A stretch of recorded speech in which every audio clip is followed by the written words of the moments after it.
I'm Lynn. I'm Amanda. And this is The Pursuit of Badassery, the podcast. We're cutting through the fluff and cracking open what it really takes to build a business and life that you actually want. No gurus, no gatekeeping, just real talk, big action, and the badass energy you need to scale and slay. Some episodes, it's just us. And sometimes we bring on powerful guests with stories that'll hit home. Either way, this is not about playing small. It's about going all in. Let's get after it. Hey, I'm Lynn. And I'm Amanda. Welcome to The Pursuit of Badassery, the podcast. This is a week of celebrating, and we want to know, are you on the naughty list when it comes to the habits you have in your business? Yes. Oh, Santa. I've been on the naughty list many times, but we are talking. Regret nothing. I'm not going to admit anything, but this is about business. You know, when we were talking about this, we were definitely pinging different things that personally we've done to be on the naughty list for our business, as well as obviously the ones that we help navigate. But the one thing that we talk about a lot, and we talk about this in the Finish Strong Start Fresh, this is why one of the reasons why we created the Finish Strong Start Fresh Summit, and also some of our other core programs, is holiday brain, and that like slowing down before you even hit like the end of the year. I mean, there's three kind of different aspects to it: holiday brain, slowing down before you get there, and the idea that an accounting standpoint that your business is cyclical, but your business is an eating, breathing, living thing, and it doesn't stop living. Otherwise you're killing it, right? If you stop feeding something, what happens to it? And so there's these three different aspects that I kept thinking of. I know that we talk about a lot with this whole holiday naughty list. Absolutely. I mean, we talk all the time about the habits you have in your business and the expectations you set up, but we're talking about this naughty list holiday habits that are tanking your business, because the holidays aren't what's derailing your business. Oh. It's your habits, it's your expectations, it's your mindset around things. And so that's what we're talking about today is absolutely. And we're talking about that today, about this sort of myth busting around the slow season and around the holiday rush, which ironically, so many people will talk about December as both a holiday rush and a slow season. So it's a rush and it's a slow. So let's talk a little bit about that. So one of the things around slow season that I wanted to talk about, since I have a lot of people in the fitness industry that I work with, obviously I own a business in the fitness industry, and it's this, as soon as Black Friday is over, it's like, okay, now we're in the slow season before the big season. But when it comes to buying psychology, like research shows that people spend more money in the holidays, over between Black Friday and Christmas Eve. They're spending more money. So when you slow down, it doesn't mean your business needs to slow down. Like, people are just shifting their priorities. So you can either choose to be part of that sales rush, that sales influx, or you can slow down and get to the point where, you know, again, you're not feeding your own business. Yeah, it's like you're going from like overdrive, especially for those that are actually doing a Black Friday and like this like intensity, to like drifting. And that's jarring for your business. Like, it absolutely is jarring for your business. I think that also people feel like one of the myths is that January will just continue as where we left off. But that's not the case. Is that when you start slowing down, it gets harder and harder for you, and things start almost like reversing to get the ball rolling. And a lie in that is, you just talked about Black Friday. Sometimes Black Friday is 6 weeks away from the first of the year. And so if you stop doing things for 6 weeks, that's a long time to have a stagnant, slowing down business. And this myth that, oh, you know, once the holidays are over and I can just like pop up and everything will be great. No, it's like starting pushing a boulder up a mountain from the start versus keeping it rolling and just maintaining it. So it's like, and I think that that's another myth/lie that people say, and not everybody. We're not talking to everybody. So if you're like, no, I've got my systems, I got my people, I got this, good on you. Like, we see people who have their shit together and that absolutely can do it. But But those that feel like it's not a big deal, they find themselves in the same cycle year after year after year, stifling their growth, stifling their energy, their momentum. It's wild. And it's funny that we talk about that slow season, that 6 week period between Black Friday and Christmas and January, because a lot of times we have this slow feeling in December, and then it's like a panic cycle in January where it's like they suddenly realize that they still have to push that boulder up the mountain. They have to build all this momentum that they missed over the last 6 weeks because they kind of checked out. And using the excuse that everyone, quote unquote, checked out. And so you stop marketing, you stop trying, you stop upselling, you stop reaching out. But not everybody has checked out just because you mentally checked out because you're burnt out. That's not how it works in the sales season. So that's immediately on the naughty list. Immediately. Yes.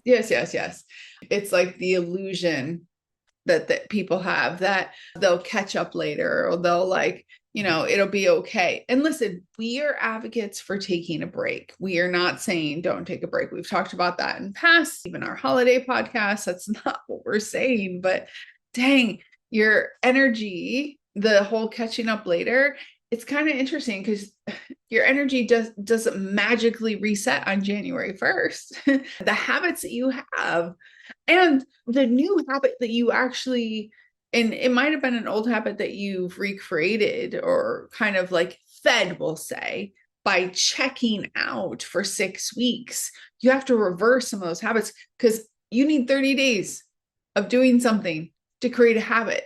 So again, you practice how you play how you practice. So if you're checking out, being kind of drifting through things, you're creating that in the first quarter. And yeah, it's an interesting kind of dynamic. Another thing though around that is the escapism and versus like kind of celebration and even to maintenance. And I get it. And you actually touched on it. I don't know if you use the term burnout, but we have these hard pushes, and then we're like, oh, it's the holidays. I can unbutton my pants and let my belly relax. And that's not the case. That's a sure sign. If you're feeling like just numb and like can't do it, you're escaping, that you don't have things set up in your everyday life to be able to maintain the level that you're at, i.e. your systems, your mental health, your even like mindset, your people. You're not being intentional with your rest and the things that you need to do. Avoidance is not self-care. It is a survival mechanism, but it is not self-care. And if you continue to do avoidance and escapism, and listen, I get this way at times, and I have to be really aware of it. And it's not to escape, but I grew up, and this is not an excuse, I know where it came from. I grew up with a bunch of flamingos with their head, ostrich, not flamingo. Ostrich. It's early here, but flamingo is beautiful. Ostrich, not so much. Anywho, with ostriches with their head in the sand. So it was like a learned behavior that I had to recognize, and I will absolutely start with avoidism. Not in everything, but I see my triggers and where I'll start avoiding things. And I have to ask myself, am I trying to escape, or is this something that isn't important right now? Because there's a fine line where we can start to make excuses about this.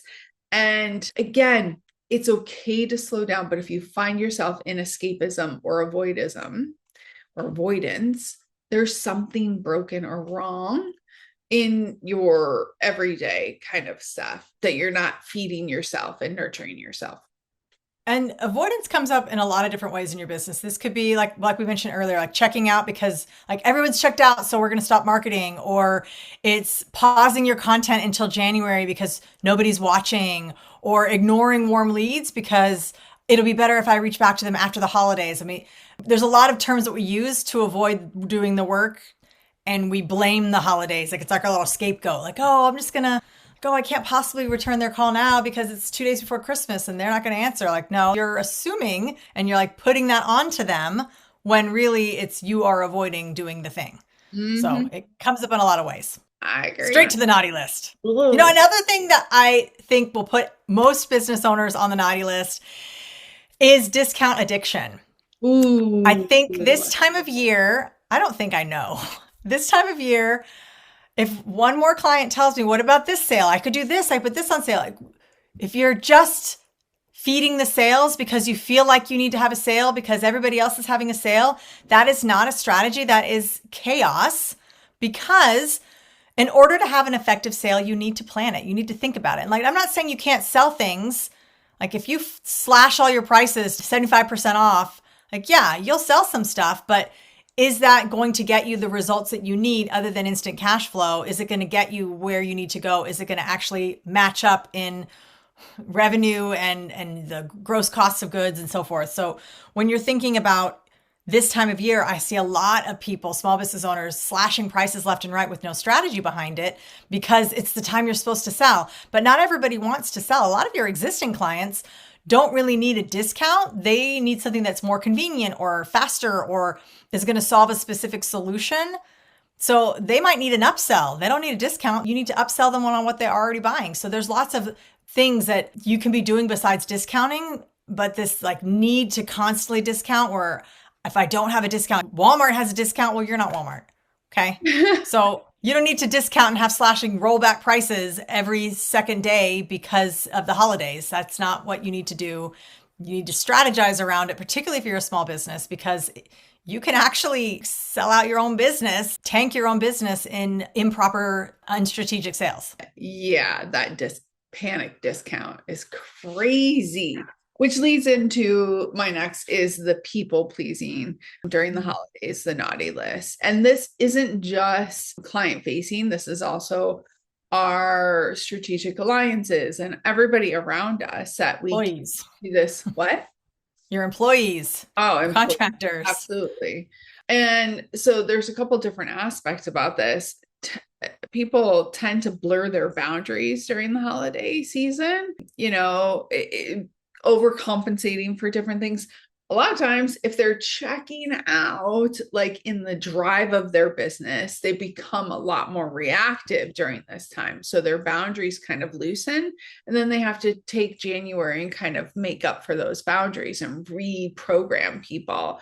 But like you said, like delivering out of scope. Oh, it's the holidays, this extra bonus. And I can be guilty of this because and it's not from a people pleasing aspect, but I love gift giving and I love like surprising people. And there's a way that you can do it that's not overextending, but that also creates an impact. It is 1 week of weak boundaries will give you 2 to 3 months of making up and repair and kind of reversing that, but also saying yes to everybody and everything.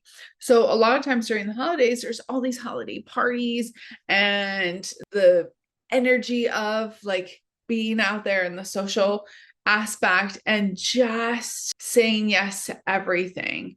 And that is not a good, that's on the naughty list, because you then are still depleting yourself, right?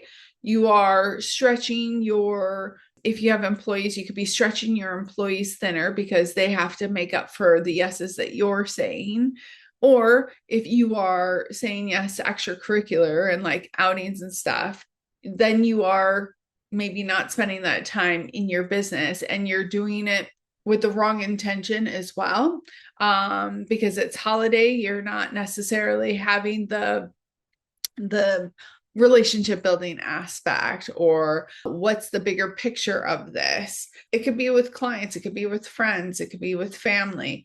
But you need to be able to say no to things. You should still have discernment during the holidays, but those boundaries definitely can blur. Like it blurs really quickly. And I've seen it time and time again with the people who have some of the strongest boundaries. Like, and to me also, it gives a conflicting, I mean, we're all contradictory. It's human nature to be contradictory, but it gives a conflicting, sometimes almost jarring night and day difference between who they know that you are 11 months of the year, and then all of a sudden this last month of the year they see somebody different. If it's not done in the right way, it can be really jarring and affect your business. Yeah, I mean, it's overcommitting and underdelivering. That's what Yes. that is. It could just be overcommitting in December and then under delivering for the first 3 months of the year because you can't live up to those promises that you made, Well, whether it's not to only that, clients, to so employees, to yourself, whatever. yeah, not only that, that's a great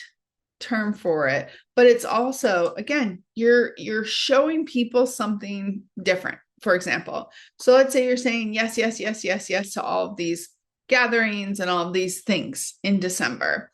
And then in January, you're overextended, you are exhausted because you don't have the capacity. So what happens? You start saying no to everything. Some people will continue to say yes because it's a people pleasing aspect. But then you start to make excuses, you start to retreat, and you have this like pulling back. So it's like this all in and this pulling back. It's this weird dating kind of relationship where you're like all in and pull back because you're afraid of commitment, all in and pull back. And it's this, you are creating what we like to say, the little red flags in somebody's subconscious or a business's subconscious. It is absolutely hurting you. We're not saying go out and don't go out and have the party. 'Tis the season. It is fun, but make sure that you are still showing up and the boundaries are still there and the people pleasing is at a minimal and you're doing things with intention and strategy. And everything, yes, doesn't have to be strategy, but when you've actually created a vision for your business, and I know we're getting off the naughty list a little bit, but when you have a vision and goals for your business, it's easy to stay in these boundaries.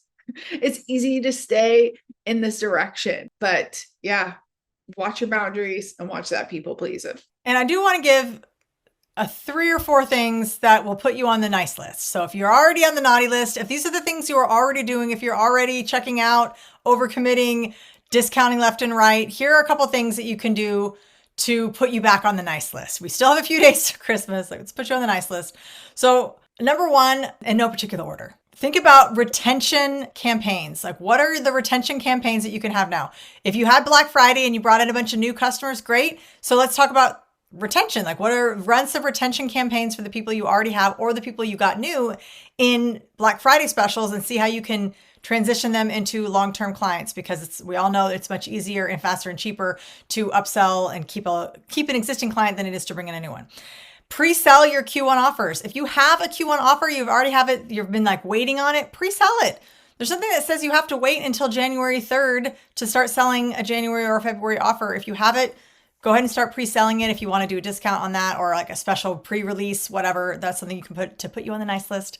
And then really lean into urgency. Lean into emotions. If you aren't leaning into emergency 2 days before Christmas, I don't know what to tell you. This is the time. If you have gift certificates, if you have last minute stocking stuffers, if you have things that are emotionally driven in your business, whether it's a product or a service, lean into it as much as you can until the end of the year. Like, run with it. Put yourself on that nice list.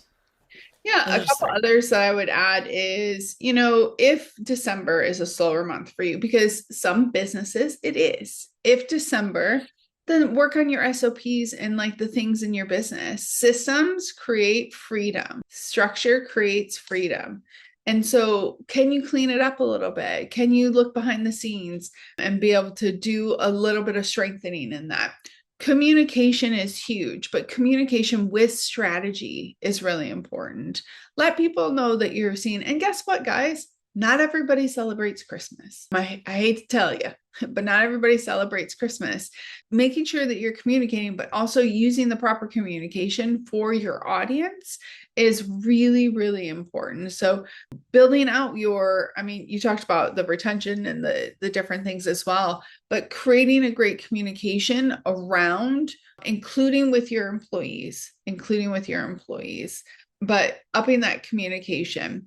And then also looking at how you can really start to develop the strategy for the next year. And I know we're going to talk about that in a podcast coming up, how to set up your year quarterly like a CEO. But like really, you can start to look at it now, not wait till January 1 where everybody's setting their goals. If you haven't already set your goals and looked at how you're going to strategize for the year, this is the time. Like, take some time. When you were talking, I was thinking about how people in December, they become so glutton.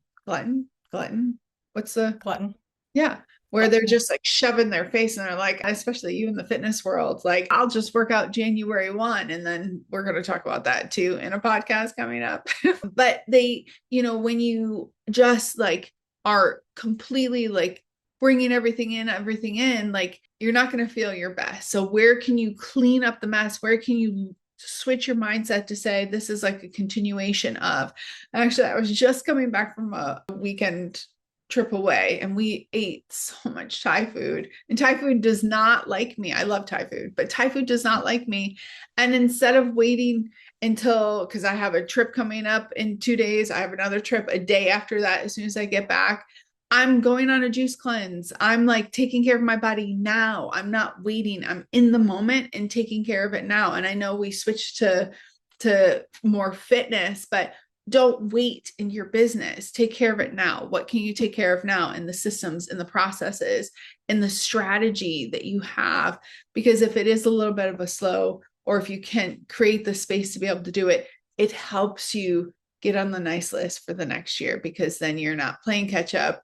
You're not having to shed the pounds that you put on for the holidays, or in the figurative pounds, and you're still moving. So.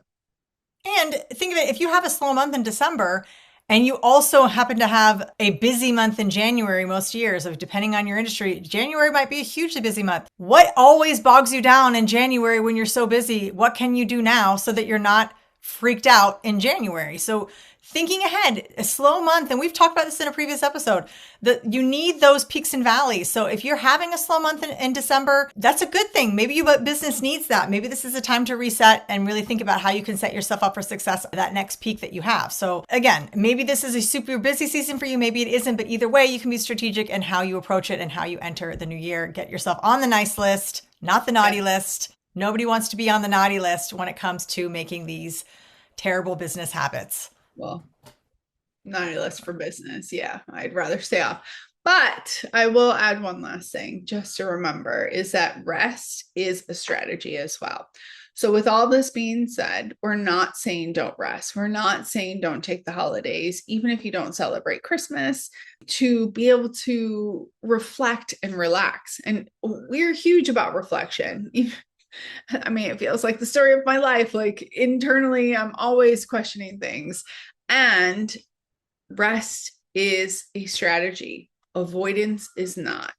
Going through the motions and getting caught up in the whirlwind without any grounding and strategy and continuing to build your business is not. And so how can you implement both? It's with intentionality and with your eyes wide open. And so really, really allowing yourself to have those eyes wide open and the reflection to be able to make sure that you're navigating the naughty and nice list in the right way. Absolutely. Get on the nice list, get off that naughty list when it comes to your business. If you want to be on the naughty list for any other reason, go for it. But when it comes to your business, stay on the nice list. You will thank yourself later. Absolutely. We hope that you got something out of this naughty or nice list episode, and feel free to share this with a friend or two if they're teetering on the naughty list as well. Hopefully one of these points or multiple points can help them navigate back onto that nice list. And don't forget to hit subscribe. And if you think of any other thing that puts you on the naughty list or has put you on the naughty list in the past, drop it in our comments. We want to hear what put you on the naughty list when it comes to your business this year. Absolutely. Till next time. Get after it. Thanks for tuning in. But remember, listening is not doing. Take what you heard today and move. Share the episode, leave us a review, and tag us when you take action. Head over to thepursuitofbadassery.com and see how we're helping entrepreneurs get results without the fluff. Until next time, let's get after it.